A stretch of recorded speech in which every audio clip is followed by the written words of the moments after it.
En el desarrollo del proyecto Memoria Viva de la Ensenada de Hamaca, Rescate de la Tradición Oral, Portafolio de Estímulos 2025, estamos entrevistando hoy al señor Félix Salgado. ¿Cómo está, don Félix? ¿Cómo ha pasado? Bueno, Eduardo, muy buenos días a ustedes y buenos días. Hoy me encuentro aquí en su finca. ¿Cómo llaman su finca? Aquí en Los Ángeles. Ah, sí. Bueno, me encuentro muy regocijado aquí. Hoy, después de un fuerte un fuerte siempre aguacero que cayó para la zona, hoy me dedico a complacerte el llamado que me hiciste para la entrevista que me va a hacer hoy referente a la Ciénaga de Betancí y sus moradores. Sí, señor. Don Félix, ¿qué recuerda usted de la Ciénaga cuando era joven? Bueno, ¿qué recuerdo yo de la Ciénaga de Betancí cuando era joven? Sí, de muchas cosas. Cuando se cogía el pescado a placer, el pescado grande, que la gente, esos pescados, por ejemplo, que los ponían afuera de los alambres, pescado grande, nada de pescadito, y la gente gozaba, vendía, cambiaban por plátano, yuca, y la gente, después que pescaban huevi, venían a pescar varias veces. Eso era como, te voy a decir, era como una agencia que había aquí. Entonces, hay muchas personas que venían a comprar pescado de todas partes, de Sincelejo, de Lorica, aunque Lorica tenía su cantera de pescado, pero traían, les gustaba mucho el pescado. Y los matrimonios que se hacían, recordamos muy bien cuando se casó Darío Martínez, que vino la banda bajera de San Pelayo, y ellos no querían comida, no querían cero, sino querían era pescado. Cuando se casó también Carlota Martínez con Santander Coronado, la banda bajera vino, ellos no querían cerdo, no querían pasteles, sino eran pescados. Y eso sí, la olla de agua ahí, con limón, pero sin azúcar, para que matara, por ejemplo, la sed. Y entonces, eso había muchas personas, muchas personalidades que llegaban. Hamaca era antes, Hamaca era antes, se veía de otra forma, sí, antes de hacer esta niña, porque te voy a decir que llegaba la gente, se sentían satisfechos, eh, las riñas gallísticas, ya a esta hora se estaban preparando para pelear gallos, y yo recuerdo cuando tenía unos 10 o 11 años, y ya a esta hora la gente viajaba para los gallos, donde era la gallera. La gallera, por ejemplo, se peleaba ahí donde Remberto Cuítiba, lo que es hoy, ahí donde Mercedes Cuítiba, ahí había una gallera. Después la gallera fue trasladada al club que está allí. Después fue trasladada para acá, para otra zona, ahí cerquita donde está la casa esa de el disjunto Climado Martínez, Climado Martínez Viejo, que está frente al el desaparecido José Martínez. Ahí había los gallos que era que traían, ahí los montaban y ahí la gallera estaba allí. Por otra parte, se puede comunicar que la gente también realizaron la fiesta de toros aquí varias veces. Esto no lo alcanza a ver, pero cuentan la leyenda que aquí las fiestas de toros se hacían, sí, con toros de los hermanos Corderos, de los hermanos Fuentes, de los hermanos, por ejemplo, a veces traían toros también de Luis Quequelén y así, pero más que todo eran los hermanos Corderos. Ahí fue donde se inició el toro, el chivo mono y el toro y estaba el toro en Matelata. Sí, y ahí así la gente se vivían para la fiesta de toro. En Semana Santa ya eso era una tradición. Llegaban la gente de todas partes, ya había por ejemplo lo que era el diferente negocio. Desde el Jueves Santo estaban llegando aquí, ya el Jueves Santo, ya el Viernes Santo, ya eso se veía, por ejemplo, ya frito por todas partes, ya se veían los negocios puestos. La gente los dejaba en las casas solas, en otros pueblos, no se perdían nada, se venían de muda para acá, iban a otra vez a echarle a comer los animales y bueno, se venían nuevamente. Entonces, todo eso fueron unas tradiciones muy lindas, que parte las alcancé a conocer cuando tenía ya 7 años, 8 años, que poco veía, porque yo, como les manifesté ahora rato, tuve ese accidente en la vista y entonces yo era tomado de la mano, pero medio alcanzaba a ver. Bueno, y entonces, como los fundadores de Hamaca, en esa época, me cuentan a mí, y yo lo alcancé a conocer también, me alcancé a conocer, ¿quiénes fueron? Daniel Martínez, que vivió, estuvo residenciado en la residencia hoy día que es de Mercedes Cuítiba. Ahí tuvo Daniel Martínez, le decían la gente el alcalde. Pues mientras antes le decían el alcalde, era comisario. También los otros fundadores, Climado Martínez, Manuel Martínez, que le decían Nelo Martínez, que le decían en Mocho, pero sí, bueno, Jesús María Martínez,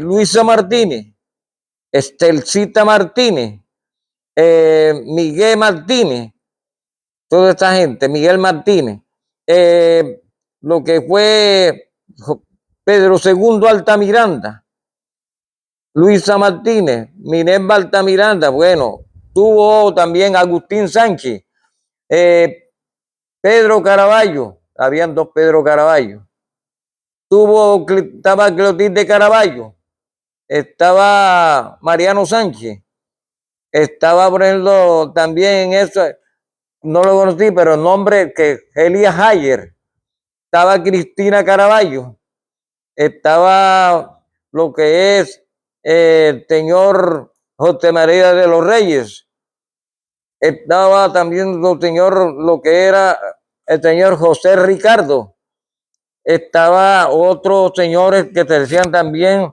Amelia Calderón, como la fritanguera número 1. Clotilde Caraballo, que era la fritanguera también, una de las fritangueras más especial que había aquí. Y estaba una señora de nombre Teresa Olivella, que tenía unos negocios allí, tenían tremendas tiendas, que no alcancé a conocer, su medio recuerdo. Teresa Olivella. Estaba Sebastián Sánchez, estaba José de las Mercedes Sánchez, estaba Pedro Caraballo Martínez, el otro Pedro Caraballo, estaba lo que son, por ejemplo, aquellos señores, Fabio Martínez, que fuera la segunda colchada, Juan Manuel Martínez, la segunda colchada joven, estaba Climado Martínez, Climadito, estaban, por ejemplo, ya los que se estaban, la señora Trinidad Sánchez, la señora también, Emelina Álvarez, Eduardo Martínez, Manuel Francisco Martínez, Buenaventura Sotelo, realmente lo que era también los apellidos Doria, Tomás Doria, Sista Padilla, Ramón, la familia Martínez Lene, Ramón Martínez Lene, Julia Lene de Martínez, José María Martínez Lene, Luis Martínez Lene, Miguel Martínez Lene, Toño Martínez Lene. Esa gente, eso era. También estaba un señor de nombre Carrasco Martínez, Carmen Martínez, Rosa Martínez, que vivieron aquí también. Rosa Martínez era la hermana de difunto Nelo Martínez, junto a José María, Jesús María. Sí. También José Martínez, doña Rosa Gene de Martínez, también en ese sentido. Estuvo también la segunda colchada, viene Darío Martínez, Joaquín Martínez, ya viene, por ejemplo, lo que fue ya esta segunda Carlota Martínez, lo que fue, por ejemplo, referente a esa familia, lo que fue también lo que fue Betilda Martínez, de Cordero, viuda de Cordero, y así que muchas personalidades que tuvieron en eso como fundadores y que pusieron hamaca por lo alto. En ese tiempo no había el turismo, pero sí llegaban muchas personas con cantidades de comprar, por ejemplo, comprar pescado, traían cargamentos de plátano amarillo, traían bollo, traían yuca, traían ñame, traían aguacate, traían de todo, de todo. Y la gente llevaba pescado, pero pescado. Nunca en ese tiempo el pescado no aburría, no, el pescado al contrario gustaba. Y todo el mundo en la ciudad tenía referente lo que era la Ciénaga de Betancí. Acá paso a paso había unos planchones y decían, no, nosotros no comemos pescado de aquí del Sinú, queremos pescado de la Ciénaga de Betancí. Excelente, excelente, don Félix. Don Félix, Sí. usted en lo que recuerda por qué se llama Ensenada de Hamaca. Bueno, ¿por qué llevaba Ensenada de Hamaca? Primero le voy a decir por qué llamaba Ensenada de Hamaca Ciénaga de Betancí. Ciénaga de Betancí, había un cacique Betancí, del cacique de la tribu india, de eso de los origen del Alto Sinú y todo el Betancí. El cacique Betancí era amigo, eran dos caciques, tres caciques, cacique Betancí y cacique Cayo y la cacica Mara. ¿Por qué pusieron hoy a Maracayo Maracayo? Porque estaba la cacica Mara y el marido era Cayo. Y la cacica Mara, que fue la que envenenó a 3.000 españoles cuando llegaron los españoles que venían quitándole el oro a los indios. Habían indios que se enterraban en los playones de la Ensenada de Hamaca, se enterraban vivos por no darle el oro a los españoles. Cuando llegó una tribu de españoles, como 3.000 españoles, y pidieron agua, no conocían a la cacica Mara. No tengo agua, tengo chicha. Le dieron, por ejemplo, chicha. Vamos, que los envenenó. Sí, los eliminó. Entonces, la cacica Mara tenía la hamaca de oro, que esa hamaca de oro dice que está enterrada en mitad de la ciénaga. Entonces, los indios tenían que acostarse. Los indios, ellas caminaban por sobre los indios para poder llegar a la hamaca.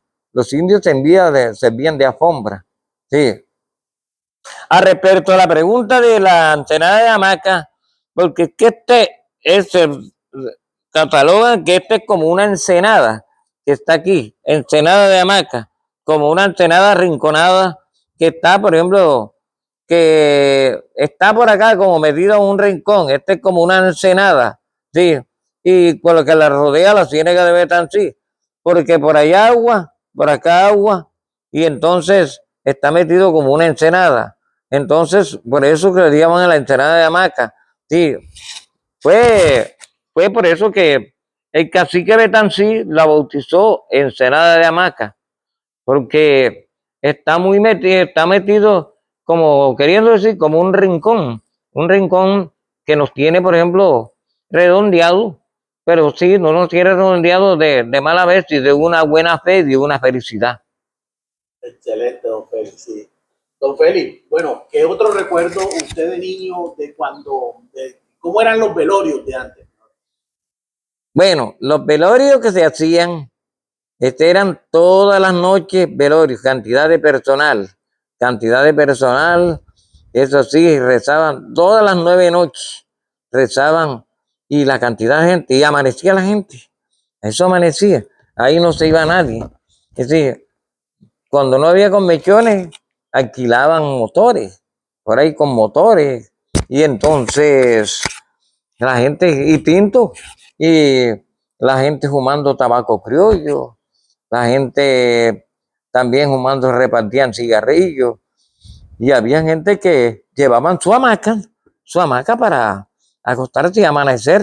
Todos en el día ya se iban para su casa y por la noche, pues venía todas las noches y amanecían. Despedían a las 4 de la mañana.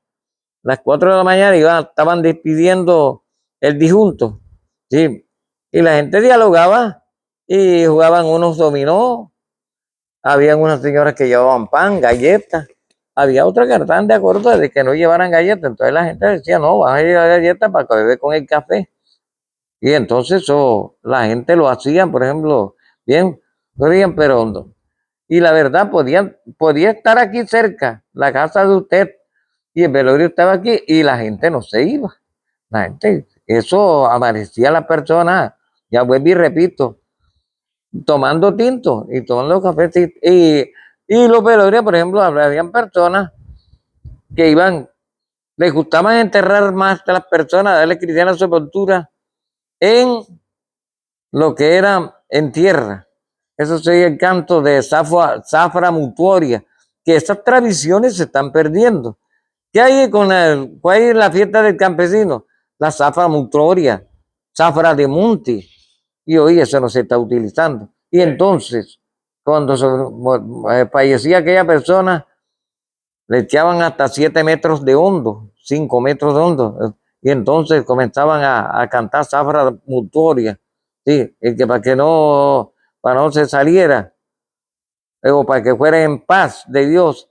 Entonces, de allí llevaban ron, llevaban su media cartona de ron, y hasta que no terminaban, no dejaban de estar tomando ron. Y así, y ahí la comida. Allá mismo repartían la comida, las que cocinaban, preparaban la alimentación para las personas que iban a cristiana sepultura, llevaban el caldero y la olla de comida allá para darle a los que estaban haciendo la labor de trabajo de enterrar a las personas. ¿Cómo es eso, don Félix, que usted nos dice de la zafra? ¿Qué es eso de la zafra mortoria? ¿Es que algún tipo de canto? Sí, esos son unas tablas mortorias, por ejemplo, que cantan, por ejemplo, una como especie de canciones, cantan unas canciones, entonces dirigen la voz del disjunto, lo que era la persona, diciendo que campesinos, te fuiste de esta región, te recordamos con mucha tristeza, pero estaremos contigo. Y fuiste trabajador, como lo fui yo, y así. Muy poquito escuché la sabra mortoria, una vez la escuché en el cementerio de León Abajo. ¿Qué otro recuerdo tiene en cuanto a la Semana Santa, don Félix, acá en la Ensenada de Hamaca? Mire, la Semana Santa aquí, por todas partes, te voy a decir una cosa, la Semana Santa, y como vuelvo y te repito, se me había olvidado, la Semana Santa aquí era muy famosa, la Semana Santa aquí llegaba por todas partes, la Semana Santa, todo lo que le sobraba a usted, lo sobraba era comida, es decir, le faltaba estómago. Entonces, ante la familia Martínez, la Martínez N, había según un bote lleno de chicha para todo el que llegaba. La familia Martínez Ricardo, ante todas las personas, comida por doquier, y cotea por doquier, bagre por doquier, mongo. Es decir, que usted no comía cuando ya regresaba no su casa, no, porque ya usted venía llenitico, ya usted iba lleno. Y es decir, juego de baraja, juego de 21, juego de la cucurubita, juego de dado, ahí te va a venir los salgados, que era uno también, uno de los de que vivió aquí, de como también fundadores de pescadores, que era Merino Salgado, que recorrió muchas plazas y muchas plazas de las zonas de esta comarca cordobesa, y que tuvo bastante en la ciudad de Montería. Y entonces la Semana Santa era muy linda, porque era que usted donde iba, ya comiste, Eduardo, ya comiste, Rosa, ya, por ejemplo, cuando ya comiste, Julanito, No, ven, come. Torta de plátano, torta de ñame, torta de frisol, torta de ñame, de todo. Y más que todo, la jicotea en guiso, la jicotea en los revoltillos, sí. En esos tiempos, también el fresco, que hoy ya poco se está vendiendo, poco se está viendo en Montería. Por aquí en la fiesta de toros, el fresco de leche con Milo, el fresco de leche con cola. ¿Qué hacían? Había un vaso de aluminio grande, echaban el hielo, echaban todo eso y eso lo hacían como si fuese, por ejemplo, una licuadora. Ya eso ahí salía ese refresco sabroso. Sí, lo vendían, por ejemplo, bien sabroso. Entonces, no utilizaban en ese tiempo las licuadoras, no las había. Entonces, con eso, ese vaso de aluminio grande, con esto refrescaba, hacían el refresco. Sí. Bueno, referente a la Semana Santa también, bueno, muchas cosas que desear en este pueblo. Y la fiesta de toros, como te venía diciendo, ya uno te estaba preparando. Y la Semana Santa fue muy hermosa, por todas partes, no solamente por la ensenada Maca, donde quiera que ibas, ahí mismo sobraba la comida. Sí, que eso hoy, de pronto, tratamos de recuperar eso, pero unos muchos dicen que por el mal tiempo ya eso no se ve, pero qué bonita era la Semana Santa en aquella época, una Semana Santa muy linda, muy hermosa, muy llena de satisfacciones, sí, y, y más que todo, y la gente con la botella, la gente con la botellita de ron blanco en ese tiempo de tornillo ahí al costado jugando baraja y jugando 21 y jugando cucurubita y jugando macondo, jugando dominó, lo que fuera, pero era muy linda la Semana Santa. Excelente, don Felo. Don Felo, ya como para terminar, que también usted sabe que antes se oían muchos cuentos de espantos, que las brujas, que el caballo sin cabeza, que echaban esos cuentos en esta región. Bueno, estos cuentos que actualmente allá vamos, estos cuentos si me gustan, cuentan todavía, Eduardo, estaba esta joven chica en el 77, así, todavía había más, sí, en el 77, que todavía en esta década del siglo pasado, aquí de Hamaca para allá, te cuento la historia que de Hamaca para allá salió un caballo que la silla le brillaba. Entonces, también había una punta de bosque, Rosita, que no te alcanzó a conocer, de allá en el campamento aquel que era de Mundo Nuevo, más adelante había, ahí donde está el agua viva, allá una punta de monte. Iba el señor Jesús María Martínez para el higuito, se levantó creyendo que era de madrugada, la luna estaba en mitad, y cuando cruzó, que ya cruzó el cementerio de Hamaca, y llegó ahí, a esa parte, oyó cuando las personas se estaban bañando para adentro, se estaban bañando. El caballo pegó un salto descomunal, el caballo paró las orejas, el caballo pegó a correr para el lado de Nueva Lucía, se llevó una puerta por delante. Entonces, luego, la otra pudo abrirla y cuando llegó, que cruzó el cementerio de Nueva Lucía, al frente, habían unas casas ahí. Llamó al señor Goyo Morales. No, señor Goyo.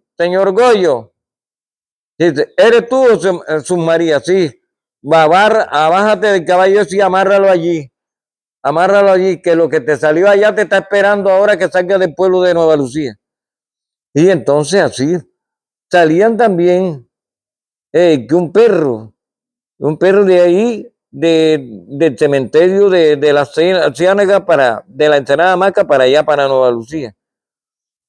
A mí en esta década, hace, por ejemplo, lo hacen también como unos 8 meses, yo iba de aquí para allá, de a pie, cuando veía venir un par de carneros de allá para acá, un par de carneros, cruzó por el costado mío y otra más grande, y casi me lleva por el medio, yo dije que me vas a llevar por el medio, sí. Después me salió 2 perros, salí donde José David, salí de un perro grande, salí un poco chapeto de allí, no se querían ir los Altamiranda y me fui de a pie, era chapeto. Entonces, al salir allí, la casa donde vivía Mauri Martínez, venían unos perros, dos perros, uno más chico y uno más grande. Entonces, el perro grande sí llegó, olía a perfume. Pero saltó, me recostó la boca aquí. Y yo calculé, digo, este perro perfume. Y yo también le besé aquí en la frente. Y jugándose conmigo, mordiéndome por aquí. El otro parado allí. El otro parado ahí, viendo todos los movimientos. Después yo le digo, bueno, ya voy a seguir para la casa. Sigan ustedes su camino. Después, a los 2 días vine aquí y me preguntó alguien aquí, una mujer, si qué me había pasado a mí con un perro. Digo, a mí. Sí, sí, tú tuviste un problema con un perro. Dice, sí, sí, sí, no tuve problemas, sino fue que ella me besó y yo la besé. Y estaba jugando y le dijiste que te mordiera, ¿verdad? Y ella te mordió en la mano, pero suave, sí, te mordió este perro suave. Pero eras tú, ¿verdad? Yo le dije, eras tú. Y aquí está. Y es la joven de aquí. Aquí está la joven. Sí. Y pues sí, don Eduardo, salían, por ejemplo, perros negros. Habían salían perros que decían que eran propios de Satanás. Sí. Y para entonces salía por el León abajo y por Hamaca y por Nueva Lucía. Pero, aunque no cree la gente, pero Darío Martínez sabe que eso salía, por ejemplo, personas, un tipo vestido de blanco, un caballo, sí. Pues, como le digo, ahí en Nueva Lucía, cuando en el año 77, 78, todavía no tenía lo que era, no tenía energía. Había unos señores que venían, muchachos que venían del señor Baldomero, que falleció ahora. Sí, venía, por ejemplo, unos muchachos a jugar acá. Este señor vive con una sobrina mía que llaman Jesús Paz, eso es lo que el señor Bernardo Baldomero Hoyo, juntos. Y entonces venía para acá, para Nueva Lucía, para el club de una señora Rita Estrella, de Presidente Barrio. Era el único que había ahí a jugar. Había una caperuza, se ponían a jugar. Ya a las 9:30 o 10 se iban, o 10 ya se iban para allá, para las afueras de Nueva Lucía, la salida, porque eso quedaba en la orilla de la carretera. Entonces, él llegaba allí, él dice que le dio por ganas de correr cuando el otro amigo se quedó, estaba cerquitica. Cuando él estaba metiéndose adentro del cuarto, veo que venía el caballo, y el caballo se para a la entrada de la casa. Ahí, el señor Baldomero dormía en otra habitación, que estaba casado con la señora Dilia Sánchez. Entonces, ahí el caballo duró como 10 minutos. Se sacudía el caballo para allá y para acá, pero como ni cuando una persona se sacuden los caballos, se sacude, por ejemplo, la silla, ni cuando usted le da tropieza el estribo, ahí. Y entonces de ahí arrancaba otra. A los 10 minutos, él dice que no se atrevía a moverse y la silla que le brillaba. Él veía y no le veía el jinete, el caballo. De ahí salió el caballo para el lado Cucaro. De allá para acá regresa el caballo otra vez pasó. Sí, directo para Nueva Lucía. Se subía a la Huyandina de perro. Y se lo dio el señor Baldomero. Dijo, a ver, el ojo, te lo vengo diciendo, hazte pendejo. Entonces eran cuestiones que salían. Salían que la Llorona. Esto no lo alcancé yo a ver, pero cuentan las leyendas que salió la Llorona. Salían un mulo jalando un cuero y un mosquero atrás. A cada 10 minutos de camino, el mulo que relinchaba, que eso se estremecía. Y también cuentan que hubo un señor, Aurelio Bordero, que tenía mucha plata aquí. Y entonces, él, según él, mató un mulo, una mano de pilón o un burro, un mulo. Total que vivía aquí en Hamaca. Entonces, después le salió un mulo dispuesto a comérselo.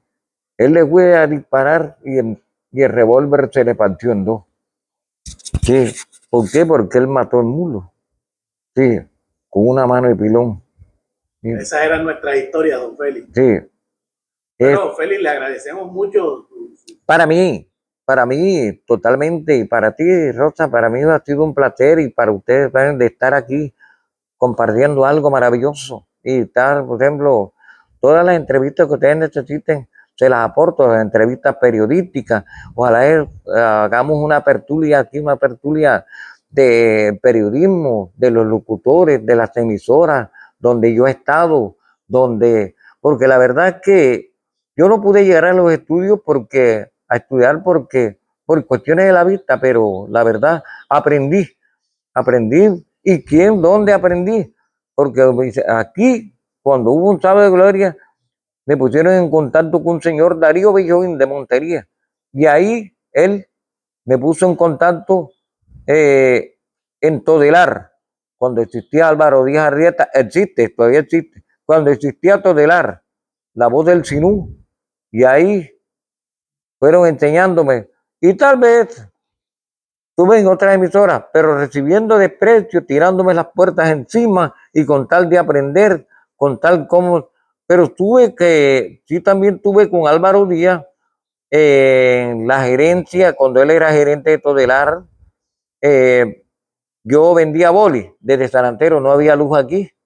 Entonces, de ahí vendía boli para la sustención, porque me daba, por ejemplo, una escuela de los lunes de 8 a 12, que tenía que venir, y los carros salían a las 12 y a las 12:30. Entonces me daba de 8 a 12, haciéndome preguntas: ¿qué significaba ser un gerente de una empresa? ¿Qué significaba ser un director artístico de una empresa? ¿Para qué era el control de una emisora? Y todo eso lo respondí. ¿Por qué? Porque yo tenía una escuela casualmente que era la radio, y era muy oyente. Después tuve contacto con el Pupi Payares Villa, Luis Alberto Payares Villa de Cartagena, cuando fue gerente de Pancenú, director artístico. Conocí a muchos locutores como Alfonso Cabrera Altamiranda, que estaban en Cartagena, y después estuve aquí en Pancenú. Estuve también contacto con el locutor, por ejemplo, Lucho Gutiérrez Sierra de Barranquilla, Gabriel Salcedo Román, y así, muchos me conocen en la ciudad de Montería, con Hugo Enrique Rangel, que fue gerente de RCN, Armando Germán Oyola, preguntarle a Magola Gómez Pérez quién es Félix Salgado, al doctor José Vicente Busco, lástima que ya falleció, pero en Pancenú me conocía mucho. Lo referente a Cueto, Néstor Cueto se equivocó conmigo, quería que yo no tenía coco en la cabeza, y me ponía a transmitir ahí cuando pues tiene negocio en Buenos Aires. Y ahí yo le transmitía a él como propaganda, y rápidamente me sometía a Trajín, y yo le respondía. Entonces colocó una emisora en Buenos Aires, la Manta, Bonaire Estéreo, que esa emisora se terminó este año por mala administración, porque él la vendió, y me dio un programa para que yo me dependiera. De 10 a 12, yo me he regulado en mis 200, todavía no tengo el año, 200 o 150,000 pesos, y le daba el control, una bonificación. De memoria, por ejemplo, ¿cómo daba yo ese programa? A veces no había nadie que me ayudara. Por ejemplo, le daba Superabasto Nueva Lucía, Super Discoteca y Abasto Las Palmeras, Ferreagro Nueva Lucía, Variedades de Señato, lo que era referente a Tienda La Economía, y todo esto era pura memoria, porque la muchacha que sabía aquí, que tenía en esto, que era Carmen Contreras, que era la de Monodoria, era joven menos preparada que yo, y que había valido bachillerato, y ella no se atrevía a leer. Vamos, porque me lea esas cuñas, no se atrevía, tenía pena. Y entonces, muy, muy raro aquellas personas bachilleres que se les dedican un micrófono. que se lean, por ejemplo, que se le enfrente a un micrófono, porque uno coge aquí, por cortesía de Superabastos Nueva Lucía, que le ofrece a usted rancho, vivir y abarrote, surta su canasta familiar de todo más barato, ande consigue carne de res, de cerdo, consigue usted todo en verdura fresca, huevo, queso fresquecito, ahí consigue usted jugo, refrescos y gaseosa bien fría, consigue todo concentrado para sus animales, todo en loza, plástico y aluminio, repuesto para motos y bicicletas. Superabastos Nueva Lucía, en la calle del Parque, en el corregimiento de Nueva Lucía, atendido por Hernán Estrada Gómez y Eddie Paredes de Apolo. Eso es una rapidez. Muy bueno, muchas gracias, don Félix. Y agradecido me encuentro de ustedes, Rosita, y me encuentro agradecido de ustedes también, Eduardito, de estar aquí. Esta es una